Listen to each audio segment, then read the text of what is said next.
Hey everybody, this is a quick video in case you want to see how to connect a Reolink wireless security camera to your wireless network or to your app via 4G or anything like that. So it starts with just going on your app store or whatever and downloading the Reolink smart camera app.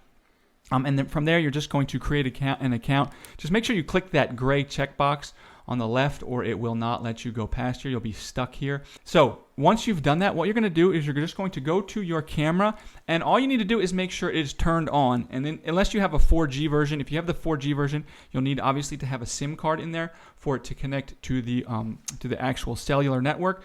But either way, you just want to have it on. And once it's on, you're just going to go to the top right of the app, the main page of the app, and click that little blue plus icon in the top.